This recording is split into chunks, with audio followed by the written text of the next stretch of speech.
오늘 베드로전서 4장의 마지막 절까지의 말씀이고요. 이 말씀을 통해서 우리 고난에 대한 이야기를 오늘 사실 낮과 연결되어 있는 말씀이라고도 할 수 있는데요. 계속해서 나누고자 합니다. 저희가 어렸을 때 저희는 스케이트를 참 많이 탔습니다. 부자라서 스케이트를 타는 건 아니었고요. 당시에 스케이트를 가면은 이제 돈 조금 내면은 빌려주기도 하고 거기 또 떡볶이도 먹을 수 있었어요. 그래서 그 비닐 하우스 안에 떡볶이를 먹으면서 오뎅을 먹으면서 친구들과 함께 스케이트를 열심히 탔던 기억이 있습니다. 우리가 그때 거기 땅을 샀으면 돈이 많이 벌었을 텐데 돈은 없어서 땅은 못 사고 그냥 스케이트만 열심히 탔습니다. 거기가 지금 롯데캐슬 아파트 맞은편에 있는 이제 미나리강 거기죠, 전부 다. 우리 현대아파트 교회 바로 옆에 있는데도 원래 스케이트장이 있었습니다. 아파트가 세워지기 전에 스케이트장이 있어서 가끔씩 가서 탔던 기억이 있는데 지금은 실외 스케이트장이 없습니다. 왜 없죠? 온난화 때문입니다. 이제 온난화가 되어서 우리나라에서 실외에 스케이트장이 있으려면 아마 어디 산 꼭대기에 지어야만 가능할 것이고, 제가 바라기는 언젠간 통일이 되어서 우리 북한에는 분명히 스케이트장이 세울 수 있을 것 같아서 거기 가서 타면 참 좋겠다는 생각을 해봅니다.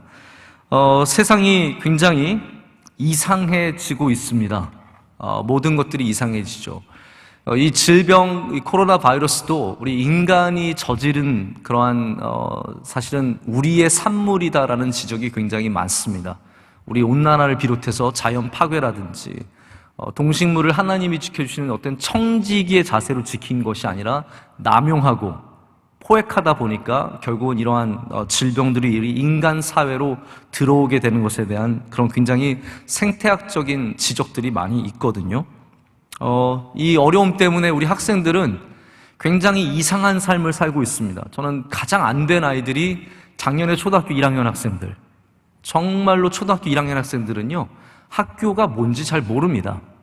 학교에 잘 가보지도 못했고요, 가서 수업을 며칠 듣지도 못했고, 그리고 뭘 배웠을까라는 생각이 참 안타깝게 듭니다. 물론 안 배워도 1학년 때 안 배워도 세월은 지나갔지만 굉장히 안타깝습니다. 저희 아이, 첫째 아이가 3학년인데 이제는 학교 가는 걸 이상하게 여깁니다. 학교에 가라 그러면 이게 또 가야 되냐고. 원래 매일 가는 게 정상이에요. 근데 이제는 학교에 또 가야 되냐고 물어보고, 저희도 이제는 집이 편해졌어요. 그 아이가 집에서 이렇게 인터넷으로 수업을 듣는 게 편해지고, 이게 이렇게 쭉 가다가는 이게 그냥 우리의 삶의 어떻게 보면 정상적인 모습처럼 보일 수 있겠다라는 생각을 갖습니다. 이제 저희 둘째가 이번에 1학년 들어가거든요. 저는 걱정이 태산입니다. 얘는 아예 처음부터 학교 가는 걸 안 배우면 나중에 정말 학교에 잘 갈 수 있을까? 저희 셋째 어린이집 보내기 굉장히 어렵거든요. 어린이집 잘 안 가려고 그러는데 한번 가라 그러면 이번 주에 많이 갔잖아 하면서 안 가려고 그래요. 굉장히 어렵습니다. 학교 보내는 게, 어디 어린이집 보내는 게 전부 다 비정상이 되어버리는 굉장히 어려운 시대에 우리가 살아가고 있습니다. 여러분, 학교 가는 게 정상이죠. 우리가 예배 모이는 게 정상이고 찬양대 서는 게 정상이고 교회 와서 함께 눈물 흘리며 기도하는 게 정상인데 이 세상이 참 어렵습니다. 자, 여러분, 우리 그리스도인이 고난을 당하는 것은 정상입니다. 그것은 이상한 일이 아니다라고 오늘 말씀은 전하고 있습니다. 여러분, 이게 참 헷갈리는 일입니다. 왜냐하면 우리는 믿는 사람들은 잘 돼야지 하나님의 영광을 드러낸다고 하거든요. 근데 오늘 말씀을 보면요, 우리의 치욕 속에서 하나님이 영광 중에 임하신다라고 했습니다. 우리의 고난 속에서도 하나님께서 영광 중에 임하심을 말씀합니다. 그래서 여러분, 그리스도인은 우리가 고난을 당할 때에도, 우리가 높은 자리에서 영광을 얻을 때에도 하나님은 항상 영광으로 우리와 함께 하십니다. 그것을 믿어야지 우리 삶의 환난과 고난이 왔을 때 하나님께 내가 벌을 받고 있구나, 하나님이 나를 버리셨구나, 내가 믿음 생활 잘했는데 왜 이래, 내가 헌금도 열심히 했는데, 새벽 예배 내가 얼마나 열심히 나갔는데, 우리가 몇 대째 믿고 있는데 왜 이런 고난이 있느냐라는 그러한 질문을 하지 않죠. 우리 그리스도인이 고난을 받는 것은 당연합니다. 그 이유가 있습니다. 첫 번째로는 하나님이 우리를 연단하시기 때문입니다. 하나님은 고난을 통해서 우리의 영혼의 무게를 정금같이 나오도록, 여러분 정금은 무엇입니까? 다른 것보다 무거운 겁니다. 유레카가 왜 나왔습니까? 바로 그 무거움, 질량의 차이를 알기 때문에, 똑같은 물이 바깥으로 나와도 질량의 차이가 있는 것을 보면서 유레카가 나온 거 아닙니까? 그렇습니다. 여러분, 정금은 무겁습니다. 할렐루야. 하나님께 연단을 받은 영혼들은 자연스럽게 그 안에 무거움을 가진, 그라비타스를 가진 영혼을 갖게 되죠. 그런 영혼들이 바로 하나님의 말씀을 전할 때, 하나님의 사랑을 전할 때 많은 사람들이 감동을 받을 수밖에 없습니다. 또 이 세상이 불완전하기 때문에, 불안하기 때문에, 그리고 더 나아가서는 악한 세상이기 때문에 그리스도인이 고난을 받는 것은 정상입니다. 이 세상 속에서 하나님의 말씀대로 살아가려면 많은 고난을 받을 수밖에 없습니다. 아니, 심지어는 똑같이 믿는 부부가 어느 한 사람이 조금만 더 열심히 믿어도 고난을 받습니다. 여러분, 그런 경험 안 해보셨습니까? 둘 다 열심히 교회 나와요. 한 분은 권사님이시고 한 분은 안수 집사님이에요. 그런데 권사님이든 안수 집사님이든 어떤 한 분이 조금 더 열심히 있어서, 조금 더 주님께 열심을 내고자 열심을 내어보십시오. 다른 쪽에서 그 정도 안 해도 괜찮잖아 라고 얘기하면서 태클이 들어갑니다. 우리 그리스도인들이 고난을 당하는 것은 이상한 일이 아닙니다. 할렐루야. 당연한 일로 받아들이고, 그렇기 때문에 오늘 말씀은 당연한 것을 대하는 태도에 대한 말씀입니다. 고난을 대하는 태도에 대한 말씀이기도 하지만 동시에 우리 삶의 당연한 것들에 대한 태도입니다. 이상하지 않은 일, 바로 이 고난에 대한 태도죠. 우리가 이러한 고난을 지나갈 때 하나님은 우리를 그냥 지나가게만 하시는 것이 아니라 그것을 통해서 우리를 연단하십니다. 우리 12절 말씀 함께 보실까요? 다 함께 읽겠습니다. 사랑하는 자들아, 너희를 연단하려고 오는 불시험을 이상한 일 당하는 것 같이 이상히 여기지 말고. 아멘. 여기 불시험이라는 말도 두 개의 의미를 갖고 있습니다. 성령의 뜨거운 불같은 시험이면서 동시에 불같이 어려운 시험이기도 합니다. 그래서 뜨거운 건 매한가지니까 이 불같은 연단을 받을 때 우리는 굉장히 힘듭니다. 정말 고난에 3년, 5년, 때로는 10년, 20년을 지나가야 하는 일들이 있죠. 근데 여기 하나님은 연단하신다라고 말씀을 하시고 계십니다. 제가 언젠가 이 단어를 설명드린 적이 있는 것 같은데요. 이 연단이라는 단어는 은이라든지 금이라든지 중요한 것을 얻어내기 위해서 불순물을 태워버리는 그러한 작업입니다. 그래서 연단이 되면 이 세공업자가 이 불순물을 제거한 이 작업한 사람이 도키모스라고 하죠. 도키모스는 무슨 말이냐면 온전해졌다는 뜻입니다. 이제 완성이 되었다는 겁니다. 이제 연단되어서 깨끗한 것이 나왔다라고 하는 것이 도키모스고 그것이 합격의 사인입니다. 하나님은 그 연단의 마지막 장소에서 우리를 기다리시며 도키모스라고 외쳐주시는 분이십니다. 그 연단의 끝에 하나님께서 우리를 부르시고 우리를 보시면서 도키모스, 너는 온전해졌다라고 말씀하십니다. 그래서 그냥 똑똑한 사람이 똑똑한 게 아니라요, 좀 고난을 당해야 온전한 똑똑함을 가질 수 있습니다. 잘난 사람이 그냥 잘난 게 아니라 연단을 좀 받아야 도키모스라는 칭찬을 얻을 수 있게 되죠. 그래서 하나님은 오늘도 이 시간도 이 로마 시대처럼 아주 시스템적인 핍박은 없을지라도 이 시대에도 여전히 그리스도인들 가운데 불의 연단을 주시고 불같은 시험을 통해서 오늘도 주님께서 귀한 정금 같은 일꾼들을 키우신 줄로 믿습니다. 자, 그러면 이상한 일이 아닌 것을 대하는 태도는 어떠해야겠습니까? 이 정상적인 일, 당연한 거 한번 예를 들어볼까요? 아이를 낳는데 아픕니까 안 아픕니까? 저는 모릅니다. 안 낳아봤으니까 모릅니다.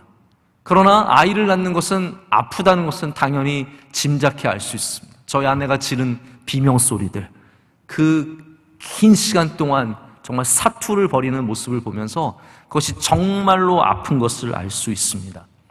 여러분, 아이를 낳을 때 아픈 것은 이상한 게 아닙니다. 이상한 게 아니기 때문에 그것을 감당해야 되는 것이죠.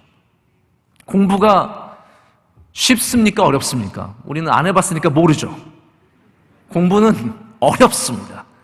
공부는 어려운데요, 그것을 당연하게 받아들여야 그것을 넘어설 수 있습니다. 군 생활이 편합니까? 어렵습니까? 편하면 이상한 겁니다. 그건 군대가 아니죠. 요즘에는 공익 가는 친구들도 얼마나 많은지 몰라요. 제가 한 번은 너무 멀쩡한데 공익을 간다 그래서 개탄한 적이 있습니다. 아주 저보다 덩치도 좋고 아주 건강하게 생겼는데 너 군대 간다. 그래 어렵겠구나. 아니, 공익 갑니다. 왜? 평발입니다. 숨겨진 곳에 아픈 상처가 있어서 군에 공익으로 가는 친구도 있더라고요. 여러분, 공익으로 가도 그 친구는 사실상 마음에 어려울 거예요. 어쨌든 군에 간다는 것은 잠시 내가 가는 모든 것들을 멈춘다는 것은 어렵습니다. 그것을 당연한 듯이 여겨야 그 시간들을 이겨낼 수 있습니다. 그래서 우리 세상의 말에도 피할 수 없으면 뭐라 그러죠? 즐기라 그러죠? 저는 그 말을 별로 좋아하지 않습니다. 피할 수 없으면 즐기라가 아니라 이 고난이 우리에게 유익하기 때문에 우리는 그것을 즐거워해야 합니다. 오늘 하나님의 말씀은 고난을 너희가 피할 수 없으니까 즐겨라 이런 말씀이 아닙니다. 똑같은 고난과 즐거움이라는 똑같은 말이 있지만 그 이유가 아니라는 거예요. 그 고난 중에도 하나님께서 영광 중에 우리 가운데 임하시기 때문에, 그리고 그 고난 후에 하나님께 주시는 기쁨이 있기 때문에, 그러한 분명한 목적과 뜻과 이유가 있기 때문에 오늘의 고난을 즐거움으로 대할 수 있어야 한다라고 말씀하고 있습니다. 그래서 이상한 일이 아닌 것을 대하는 첫 번째 태도는 즐겁게 대하는 것입니다. 즐겁게 대하는 것. 오늘 저녁 예배 여러분 억지로 나오셨습니까? 즐겁게 예배 드리시길 축복합니다. 이 자리에 오셨다면, 그리고 이 시간이 연단의 시간이라면 여러분께서 이 시간을 기쁨으로 감당해야 합니다. 새벽 예배 연단의 시간이라면 기쁨으로 감당해야 합니다. 여러분, 저는 오늘 6번째 설교합니다. 6번째 설교합니다. 정말 하루가 어떻게 가는지도 모르겠고요. 지금은 약간 익숙해졌어요. 다시 익숙해졌는데 처음에는 이건 사람이 할 게 아니에요. 근데 제가 이 몇 주 동안에 하나님이 너무 은혜를 주셔서 주일날 기쁜 마음이 있어요. 안 믿어지시죠? 주일날 제가 말씀을 준비하면서 6번 설교한다는 거에 대해서 불평이 요만큼도 없고 기쁜 마음이 있어요. 왜 그런지 아십니까? 작년에 설교를 못해서 그래요. 연단이 없었다면 제가 오늘의 기쁨을 알 수 없죠. 아니, 또 하나님이 은혜를 주시기 때문에, 이것을 감당할 수 있는 은혜를 주시기 때문에 기쁜 마음으로 준비를 하게 됩니다. 제가 해야 되기 때문에, 해야 되는 것도 여러분 사람이 얼마나 불평으로 하는데요. 내가 어디에 가야 되는 거, 그거 불평불만 많습니다. 설날에 모여야 하는 거, 그거 불평불만 당연히 해야 되는 것에도 불구하고 우리가 얼마나 많은 불평과 불만이 있는데요. 우리가 당연히 해야 하는 것을 즐거움으로 감당하는 사람이 지혜 있는 사람이에요. 우리가 당연히 맞아야 할 것들을 감사함으로, 기쁨으로, 즐거움으로 행하는 사람들은요, 한 차원이 아니라 몇 차원 높은 수준의 신앙을 가진 사람들입니다. 그렇기 때문에 여러분에게 즐거움으로 감당하시는 은혜가 있기를 축복합니다. 예수님께서도 십자가 저 뒤에 있는 하나님의 영광을 바라보시면서 그 십자가를 넉넉히 기쁨으로 감당하시게 되는 거죠. 그래서 우리는 오늘 고난을, 우리가 이상히 여기지 말아야 할 고난을 즐거움으로 대할 수 있어야 합니다. 13절 말씀 우리 다 함께 보겠습니다. 오히려 너희가 그리스도의 고난에 참여하는 것으로 즐거워하라. 이는 그의 영광을 나타내실 때 너희로 즐거워하고 기뻐하게 하려 함이라. 아멘. 우리 가운데 고난을 정말로 즐거움으로 대할 수 있는 사람이 몇 명이나 되겠습니까? 근데 우리가 고난을 대할 때 대부분 이러한 관념 정도로 대하는 것 같아요. 그건 뭐냐면, 나중에, 지금은 고난이지만 나중에 좋은 일이 있을 거야. 이제 이게 고난을 대하는 태도입니다. 세상의 이야기로 하자면 마시멜로 법칙. 여러분 혹시 그 얘기 들어보셨습니까? 마시멜로의 법칙은 뭐냐면요. 이 아이들에게 마시멜로를 놔주고 그 아이가 먹느냐 안 먹느냐를 보면은 그 아이가 나중에 정말로 공부를 잘하게 되는지 자기 절제가 가능한지 아닌지를 어느 정도 알 수 있다는 이야기예요. 마시멜로는 요 하얀 거 초코파이 사이에 들어가는 거 아시죠? 네, 그 말랑말랑한 그거를 아이들은 참 달콤해서 좋아하지 않습니까? 그러니까 유치원 선생님이 아이들 앞에 마시멜로를 5개씩 놔줍니다. 그리고 나가면서 선생님이 이렇게 얘기하는 거죠. 너희들 내가 돌아올 때까지 안 먹으면 내가 돌아와서 3개 더 줄게. 이렇게 얘기를 합니다. 그럼 아이들 중에 어떤 아이들이 있겠습니까? 그런가 난 오늘이 중요해. 지금 이 시간이. 그래서 이 시간이 중요해서 먹는 아이들이 있습니다. 그 가운데는 또 어떤 아이들이 있냐면 이 고난을 참아내면, 내가 이 연단을 참아내면 담임 선생님이 재림하실 때 내가 3개의 마시멜로를 더 얻으리라. 이러한 어렸을 때부터 굉장히 어떤 훈련이 된 아이들이 있어요. 저는 이 마시멜로 법칙을 생각하면서 저희 셋째가 떠오르더라고요. 저희 셋째는 자기가 좋아하는 걸 굉장히 잘 먹습니다. 얘는 분명히 이랬을 거예요. 선생님이 나가시면 5개를 바로 먹고 선생님이 들어오시면 3개를 더 달라고 떼를 쓰겠죠.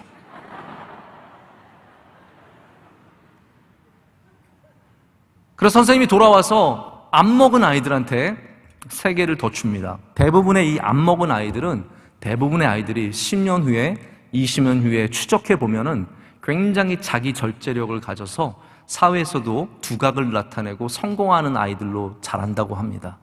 이런 법칙이 어디 있습니까? 참. 아이들 마시멜로의 법칙이 있습니다. 우리가 그러니까 연단을 대하는 태도가 어떻게 보면 이런 태도들이에요.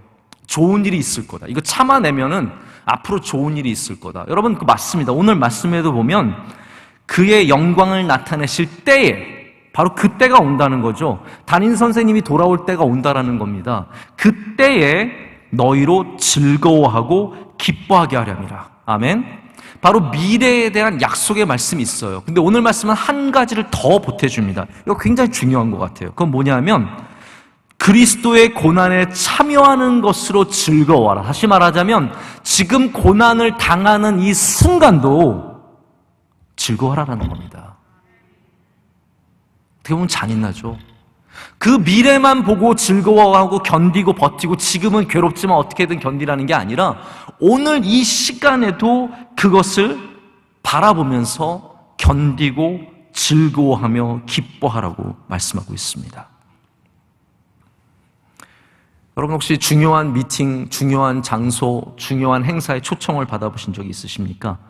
굉장히 자랑스럽습니다. 내가 이런 데를 가다니, 내가 여기에서 말씀을 전하다니, 내가 이런 분들과 만나다니 굉장히 자랑스러운 일입니다. 하지만 우리가 항상 그런 데만 초청받는 건 아니죠.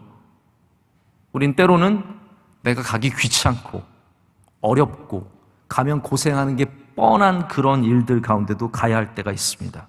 그런데 내가 자랑스럽게 여기는 그러한 곳에서보다 내가 힘들어하고 귀찮아하는 곳에서 하나님의 뜻이 더 많이 이루어지는 것을 경험해보지 않으셨습니까? 저는 그런 것을 많이 경험합니다.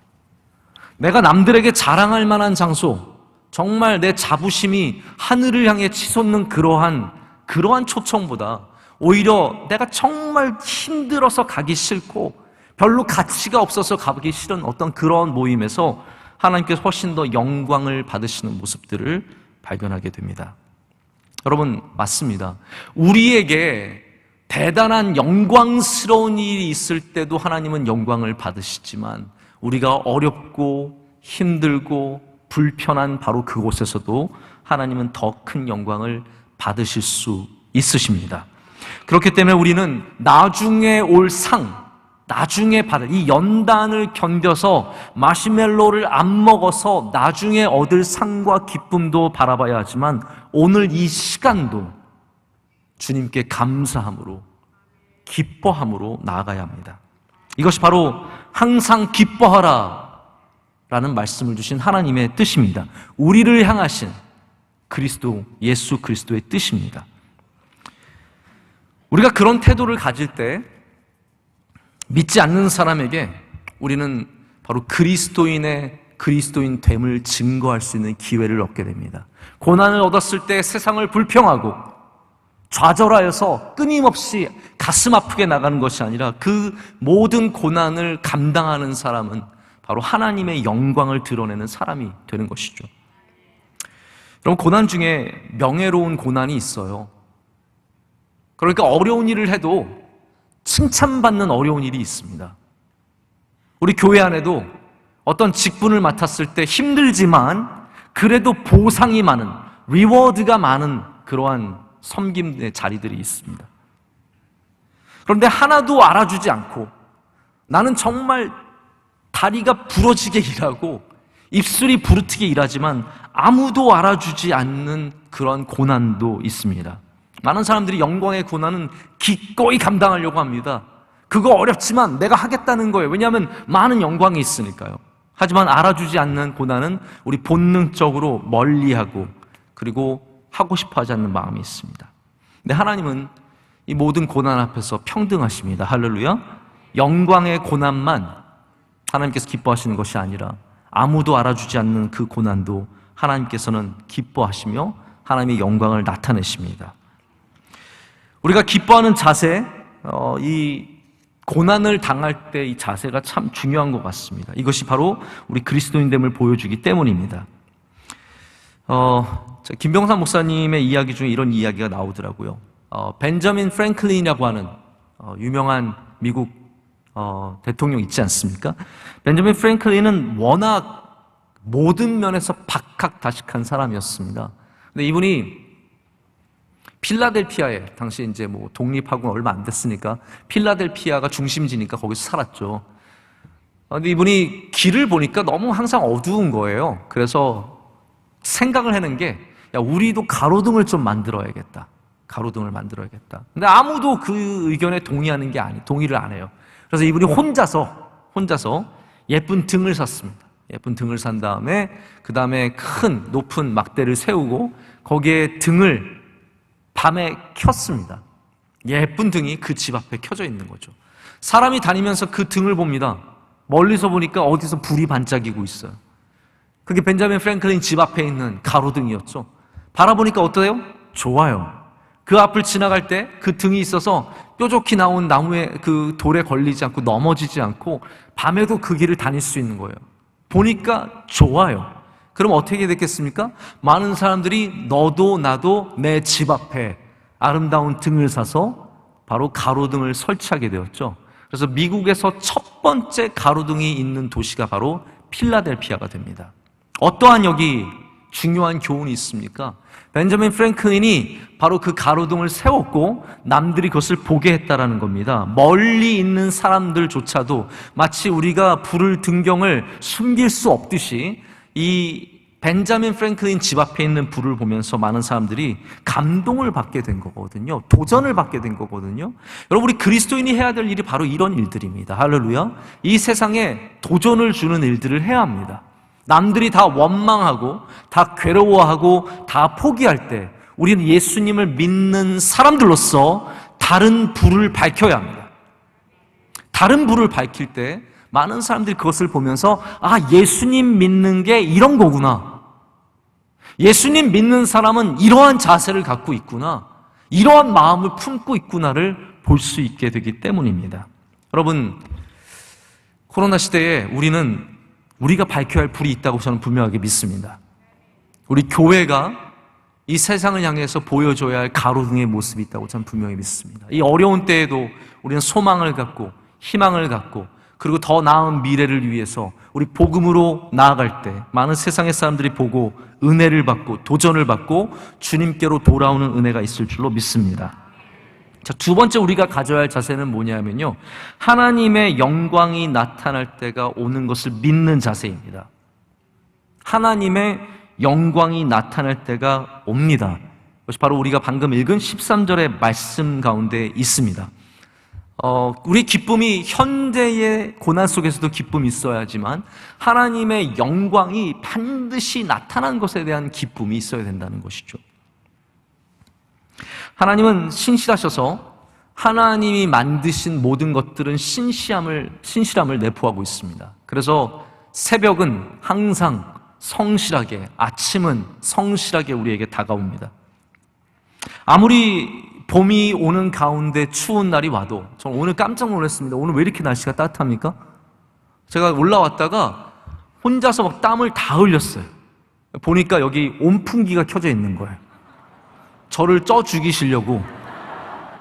이 더운 날 정말 이제는 정말 온풍기를 키면은 땀이 줄줄 흐를 정도로 더운 날이 왔습니다. 이러다가 그냥 봄이 오느냐? 아닙니다. 추운 날 또 한 번 옵니다. 아시죠? 추운 날 한두 번 또 옵니다. 그럼 봄이 안 옵니까? 그래도 봄은 옵니다. 영하로 뚝 떨어지고 심지어는 눈이 올 수도 있어요.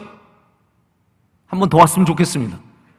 한번 눈이 확 한번 내렸으면 좋겠는데 그래도 봄은 옵니다.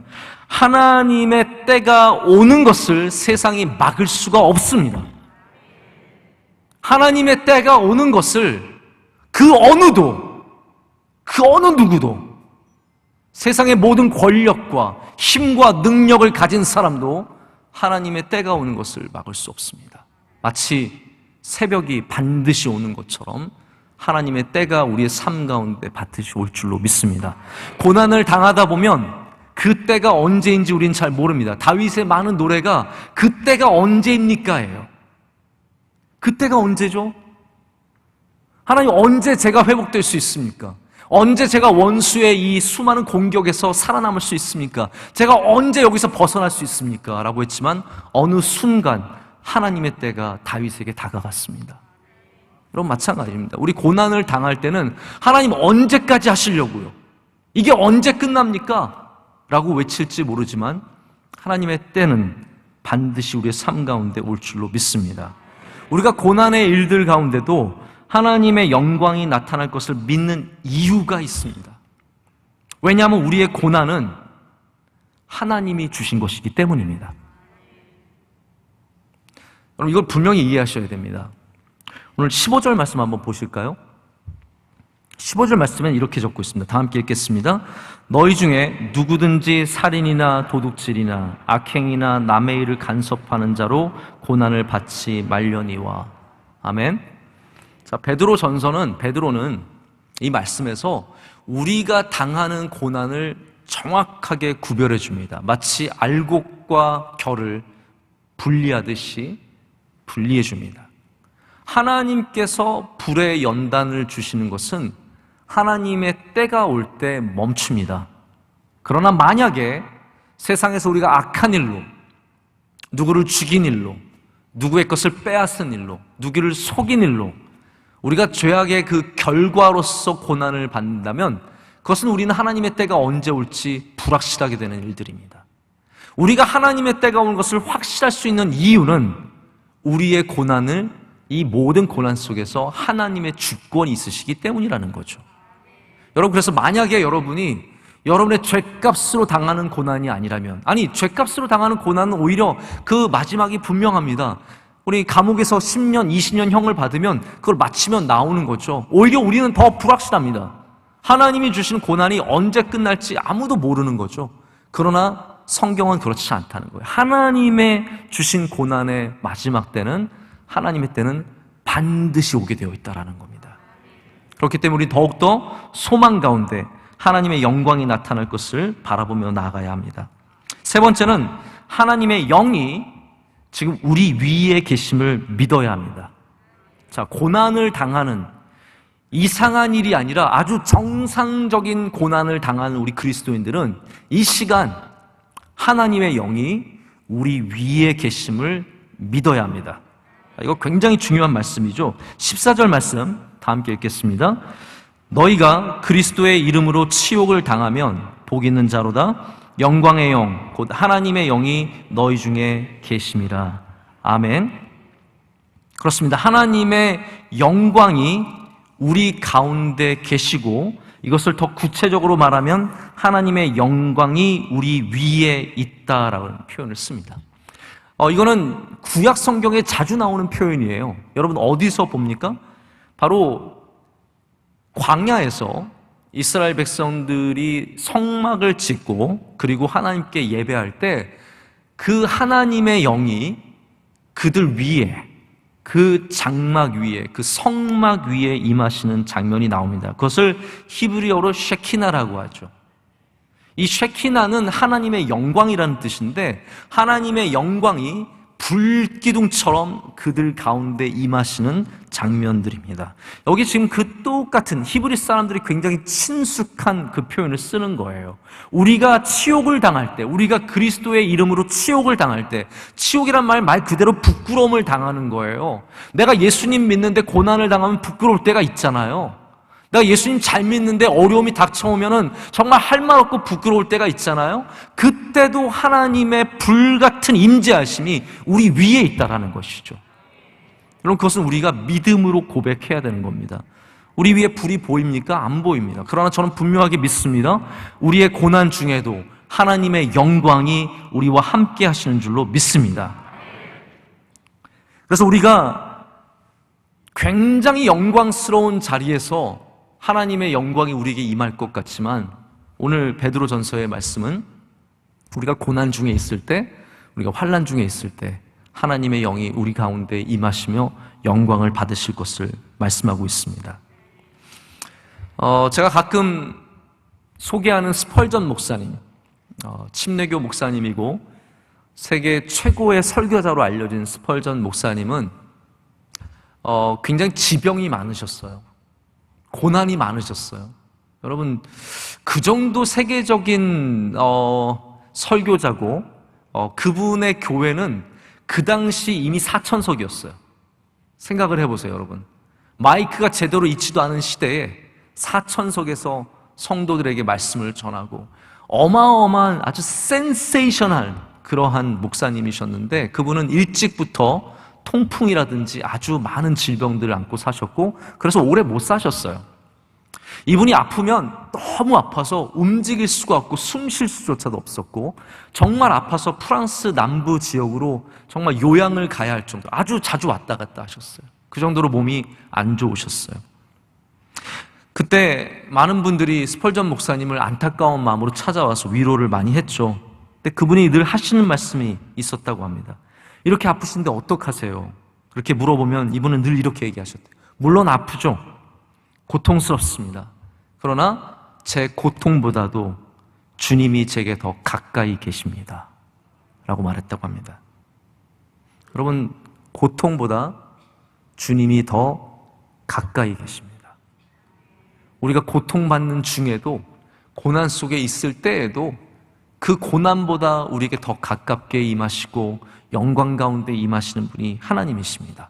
그렇기 때문에 우리는 다시 한번 고난 속에서도 우리 가운데 불같이 임하시는 쉐키나 하나님의 영광의 임재함을 기대하며 그 고난 속에서도 묵묵히 걸어가야 할 줄로 믿습니다. 자, 네 번째입니다. 우리는 부끄러워하지 말고 하나님께 영광을 돌려야 합니다. 16절의 말씀입니다. 우리 한번 16절 보시죠. 다 함께 읽겠습니다. 만일 그리스도인으로 고난을 받으면 부끄러워하지 말고 도리어 그 이름으로 하나님께 영광을 돌리라. 아멘. 우리 한국 문화가 그렇습니다. 한국 문화는 부끄러움의 문화예요. 그래서 부끄러움을 당하지 않는 것을 굉장히 중요하게 여깁니다. 체면 차리는 것을 굉장히 중요하게 여깁니다. 체면이 상하면, 자존심이 상하면, 그래서 여러분들이 사람들을 대할 때 사람들의 자존심은 가능한 한 건들지 않는 게 좋습니다. 사람이 자존심을 상하게 되면 평생 원수가 되기 쉽습니다. 우리나라 사람들이 그런 거에 굉장히 민감한, 예민한 사람들이에요. 그러다 보니까 어떠한 실패라든지 어떠한 실수, 이런 것들에 있어서 굉장히 부끄러워하고 감추고 얘기하지 않으려고 하는, 그래서 그 안에서 아픔을 굉장히 키워가는 사람들이 많습니다. 저도 그런 경험을 했던 것 같습니다. 저도 굉장히 두려웠던 순간들이 있었는데요. 부끄러움, 그런 게 제일 두려웠던 것 같아요. 전에도 한번 그런 말씀 드린 적이 있는지 모르겠는데, 제가 이제 박사학위를 들어가기 위해서 준비하고 있을 때 제가 정말 제일 원했던 학교에서는 안 됐어요. 원래 자기가 원하는 학교는 안 돼요. 왜냐하면 자기보다 수준 높은 데를 항상 원하기 때문에 내가 좋아하는 여자가 나를 안 좋아하는 이유가 있는 거예요. 사람들은 항상 자기보다 굉장히 위의 것을 많이 바라보거든요. 학교도 마찬가지예요. 왜 아이들이 다 자기가 원하는 학교 안 되냐면 지가 들어갈 만한 수준이 안 되는데 원하기 때문이에요. 저는 거기에 대한 어느 정도 깨달음이 있었던 것 같아요. 그래서 제가 처음에 안 됐을 때 굉장히 마음이 아팠지만 그 다음부터 불안한 거예요.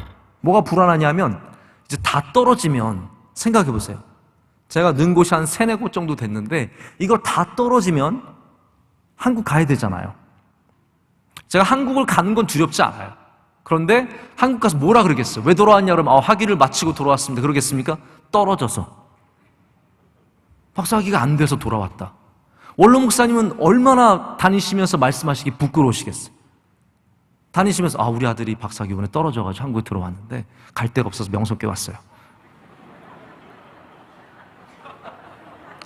저는 이 여러 가지 장면이 오버랩 되는 거예요. 우리 장로님들이 저를 보시면서 하쉽게 상상이 되고 여러 가지 장면들이 떠오르면서 나 어디라도 하나 돼야 되는데 어디라도 붙어야 되는데 하나님께 얼마나 간절히 매달렸는지 모릅니다. 부끄러움. 우리는 부끄러움이 있으면 하나님의 영광을 가린다라고 생각을 하죠. 근데 그렇지 않습니다. 우리가 부끄러울 때 우리를 가장 사랑하시는 분은 하나님이십니다. 우리가 연약할 때, 부끄러울 때, 남에게 감추고 싶은 것이 있을 때 우리를 가장 불쌍히 여겨주시고 위로하시고 사랑하시는 분이 예수 그리스도시죠. 그렇기 때문에 우리는 이 말씀을 분명하게 붙잡아야 합니다. 우리는 부끄러워하지 말고 그때 하나님께 영광을 올려드려야 합니다. 믿음이 있는 사람들은요, 부끄러움의 일을 당했을 때도 하나님께서 그것을 통해서 일하실 것임을 말합니다. 어려운 일을 당할 때에도 하나님께서 이것을 통해서 일하실 수 있다라는 것을 말합니다. 저는 무너진 것을 못 세웁니다. 그러나 하나님은 무너진 것을 세우실 수 있으십니다. 저는 가정을 다시 합하게 하지도 못하고요, 가정에 저는 평안을 줄 수도 없습니다. 그러나 하나님은 하실 수 있습니다. 무너진 인생, 실패한 인생, 좌절의 인생, 괴로운 인생들, 저는 할 수 있는 게 아무것도 없지만 하나님은 다 하실 수 있으십니다. 그렇기 때문에 우리는 문제가 생겼을 때, 고난이 생겼을 때 영광의 하나님을 의지해야죠. 우리 삶에 고난, 물론 이 시대에 지금 많은 고난과 치욕과 이 아픔들은 교회를 향한 핍박과 연관된 거예요. 그러나 오늘을 살아가는 우리에게도 마찬가지입니다. 비록 우리에게 그러한 교회를 향한 핍박이 없을지라도 우리의 현재의 삶의 고난에서도 하나님은 똑같이 일하십니다. 부끄러운 일을 당했을 때, 어려운 일을 당했을 때, 답답한 일을 당했을 때 오히려 하나님께 영광을 돌리고 하나님을 의지하는 주의 백성들이 되어야 합니다. 우리 교회도 여전히 태의 문이 열리기를 간절히 기도하는 가정들이 많이 있습니다. 부부가 둘 다 건강한데 아무 문제 없는데 아이가 안 생기는 가정은 그래도 굉장히 좋은 케이스입니다. 한쪽이 너무 큰 문제가 있어서 전혀 가질 수 없다든지, 질병을 가질 수 있어서 가지면 안 된다든지, 이런 수많은 가정들이 있습니다. 저희 모두가 함께 기도하고 있고 또 함께 모든 그분들이 다 잘 되기를 바라고, 또 때로는 믿음으로 감당하기를 바라고, 또 태문이 빨리 열리기를 기도하고 있는데 분명한 것은 이겁니다. 여러분, 그런 것에 부끄러워하면 안 됩니다. 저는 기도의 제목을 나눈 것에 부끄러움은 없다라고 생각을 합니다. 우리가 갖고 있는 연약함, 우리가 갖고 있는 결핍, 우리의 부족함은 다 하나님의 영광을 위해서 쓰일 수 있기 때문입니다. 우리의 고난을 부끄러워하지 말아야 합니다. 장애를 부끄러워하지 말아야 합니다. 우리나라 사람들 아까 말씀드린 것처럼 체면의 문화이기 때문에 남들 앞에서 몸이 불편한 것을 보이고 싶어 하지 않습니다. 아픈 것을 알려주고 싶어 하지 않습니다. 여러분, 장애를 부끄러워하지 말고, 아픔을 부끄러워하지 말고, 나뉘어진 가정을 너무 부끄러워하지 말고, 그 가운데 일하시는 하나님께 영광을 돌려야 할 줄로 믿습니다. 이것이 우리가 해야 하는 일입니다. 우리가 당장 그 모든 문제들을 고칠 수 없고 정상으로 만들 수는 없지만 그 무거운 짐이 나중에 하나님께 영광이 될 수 있다는 사실을 분명히 기억해야 되기 때문입니다. 어느 목사님의 설교 중에 이런 동화 이야기를 하시는 걸 제가 들었습니다. 아프리카에 있는 동화 이야기래요. 여기는 마음이 고약한 벤이라는 사람이 나옵니다. 이 사람은 남들 괴롭히는 걸 제일 즐거워하는 사람입니다. 이 사람이 사막을 가로지르는 긴 여행을 하다가 한 오아시스를 만났습니다. 오아시스를 만나서 물을 마시고 가는데 참 예쁜 종려나무가 있었습니다. 종려나무 옆을 지나가는데 그만 가시에 눈이 찔렸어요. 속상하잖아요. 그래서 그 가지를 부러뜨렸어요. 그 다음엔 더 속상하니까 이 종려나무를 괴롭히고 싶어서 큰 돌을, 자기가 들 수 있는 가장 큰 돌을 가져와서 종려나무 꼭대기에 올려놨습니다. 나무가 못 자라게 하려고, 나무를 괴롭히려고, 그러다 죽이려고 가져다 놨습니다. 이 종려나무는 동화예요. 종려나무가 생각이 있는 건 아닙니다. 이 동화에 나오는 종려나무는 자기 위에 올려진 이 돌이 너무나 떨쳐버리고 싶어서 몸부림을 쳤습니다. 떨어지지 않습니다. 숙여봐도 떨어지지 않습니다. 아무리 돌을 떨어뜨리려고 기도해도 돌이 떨어지지 않습니다. 그래서 종려나무는 더욱더 땅속 깊이 뿌리를 내려서 무거운 돌을 이겨내기 위해 노력했습니다. 그리고 오아시스의 그 깊은 수맥에 도달할 때까지 깊이 뿌리를 받는데 성공했습니다. 그래서 그 나무는 자라기 시작했습니다. 더 다른 나무보다 높게, 아름답게 더 많은 잎을 자랑하며 큰 나무로 자라게 되었습니다. 풍부한 물을 공급받고 따뜻한 햇볕에 자란 종려나무는 이제 정말 임금처럼 기품 있는 아주 멋있는 종려나무가 되었습니다. 몇 년 뒤 우연히 다시 그 오아시스로 돌아오게 된 벤은 그 나무를 찾아보고 싶었습니다. 내가 돌로 올려놓은 그 나무 어떻게 됐을까 궁금해서 찾아봤습니다. 그러나 그 나무를 찾을 수 없었습니다. 아무리 돌아봐도 낮은 나무가 없었기 때문입니다. 바로 그때 그 성장한 종려나무가 자기 머리 위에 있는 그 돌을 보여주면서 이렇게 말했다고 합니다. 벤 씨, 당신에게 제가 감사를 드려야겠군요. 동화입니다. 네. 당신 심술 덕분에 내가 이렇게 튼튼한 나무가 되었습니다. 감사합니다. 라고 얘기를 했다고 합니다. 여러분, 우리 머리 위에 돌이 있다면 누가 기뻐하겠습니까? 우리가 고난을 받으면 누가 즐거운 마음이 있겠습니까? 우리가 환난과 어려움 속에 있으면 누가 그것을 이거는 나를 위한 것이야 라고 생각을 할 수 있겠습니까? 여러분, 조금만 아파도 괴로운 것이고 살에 가시 하나 박혀도 그거 가지고 울고 불고 빼기 위해서 몸부림치는 우리인데 돌이 우리 안에 우리를 누르고 있고 우리 인생에 수많은 고난이 있으면 여러분 그걸 어떻게 감당하겠습니까? 그런데 우린 분명히 알아야 합니다. 그 돌로 인해서, 그 고난으로 인해서 하나님은 우리가 더 아름답게 성장하기를 원하시는 겁니다. 겉만 번지르르한 그리스도인들이 아니라 그 안에 영혼 속에 무게를 갖고 있는 사람들, 그 영혼이 단단한 사람들이 되기를 하나님께서는 원하신다는 거죠. 저는 우리 교우들이, 우리 사랑하는 주님의 백성들이 바로 그러한 고난 속에서 하나님의 영광을 바라보며 오늘을 즐거움으로 감당하는 은혜가 있기를 바랍니다. 마지막 말씀만 전하고 말씀을 맺겠습니다. 19절 말씀을 함께 보실까요? 다 함께 읽겠습니다. 그러므로 하나님의 뜻대로 고난을 받은 자들은 또한 선을 행하는 가운데에 그 영혼을 미쁘신 창조주께 의탁할지어다. 아멘. 고난을 받는 자세는 끝까지 중요합니다. 처음에만 중요한 것이 아니라 끝까지 우리가 일관되게 버리지 말아야 할 태도가 하나가 있습니다. 그것은 뭐냐 하면 고난을 받는 가운데도 선을 행하는 것입니다. 고난을 당하는 사람은 누가 나를 도와주기를 바라는 마음에 급급하지요. 그래서 선을 행하는 것에 많은 관심을 두기가 참 어렵습니다. 근데 오늘 말씀은 너희가 고난을 받을 그때에도 선을 행하는 사람이 되라고 말씀하고 있습니다. 바로 베드로가 이 교인들에게 주는 굉장히 생명과도 같은 말씀이에요. 너희가 지금 고난 중에 있고 너 숨쉬기도 힘들지만 그 가운데도 선을 행하라는 거예요. 그것이 하나님께서 우리에게 주신 뜻이라는 겁니다. 여러분, 맞습니다. 로마서에도 나와 있지만 악을 악으로 갚는 것이 아니라 우리는 의로 악을 갚아야 하고 선함으로 악을 갚아야 합니다. 그렇기 때문에 고난을 당할 때도 마찬가지예요.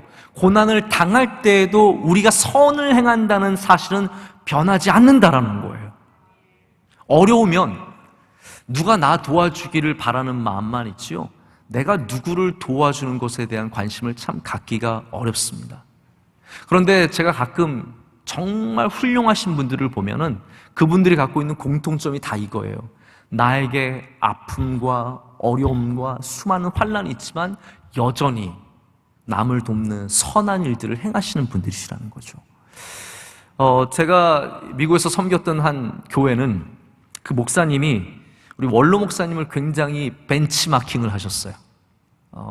지금 뭐 이렇게 표현하면 되죠. 스타트업 기업들이 그 가운데서 어떤 좋은 기업들을 벤치마킹하는 것처럼 명성교회 원로 목사님의 목회를 벤치마킹 하신 목사님이 있어요. 그분이 벤치마킹한 게 뭐 설교를 따라하고, 사실 여러분 아시겠지만 설교는요 따라하기가 굉장히 어렵습니다. 제가 원로 목사님 설교를요 안 따라하는 게 아니에요. 못 따라하는 거예요. 이걸 아셔야 됩니다. 제가 봤을 때 조용기 목사님 설교를 따라하시는 분들은 많아요. 그런데 우리 원로 목사님 설교를 따라한 분은 없어요. 왜냐하면 못해요. 저는 아예 시도를 안 하는 겁니다. 물론 흉내는 낼 수 있어요. 제가 흉내는 낼 수 있지만 따라할 수 없어요. 목사님도 원로 목사님의 뭐 다른 걸 흉내내는 게 아니라 제일 중요한 건 그거더라고요. 어려울 때부터 남을 돕는 일, 어려울 때부터 선교하고, 어려울 때도 많은 도움의 손길을 베풀어주는 일. 그분은 이렇게 생각하신 것 같아요. 가끔 제가 그 간증을 들었는데, 명성교회 김상하 목사님 보니까 어려울 때 이렇게 베푸니까 하나님께서 그 교회의 복을 많이 주시더라. 그 교회를 하나님께서 기뻐하시더라. 그분이 제대로 보신 것 같아요. 그래서 그 목사님이 그 목회를 아주 뉴욕에서 어려운 곳에서도 얼마나 멋지게 아름답게 이루어내셨는지 모릅니다. 하나님의 은혜죠. 할렐루야. 여러분, 마찬가지입니다. 우리가 고난을 당할 때에도 이걸 여러분 꼭 기억하셨으면 좋겠습니다. 선을 행해야 합니다. 그것이 바로 우리가 하나님께 우리의 영혼을 온전히 맡기는 일입니다. 하나님께 우리의 영혼을 맡긴다는 말이 죽는다는 말이 아닙니다. 우리의 모든 것을 하나님께 의탁한다는 말이죠. 하나님께서 이루실 일들을 바라보면서 우리의 마음을 주님께 온전히 드리는 것을 말합니다. 고난을 당할 때 선을 행하면서, 즐거워하면서, 할렐루야, 기쁨으로 감당하면서, 하나님의 영광을 바라보면서 우리의 선한 일들을 계속해 나갈 때 하나님께서 이 고난을 통해서도 반드시 우리에게 열매가 있는 인생, 알곡처럼 채워져가는 인생, 그리고 정금같이 나오는 인생으로 만들어 주실 줄로 믿습니다.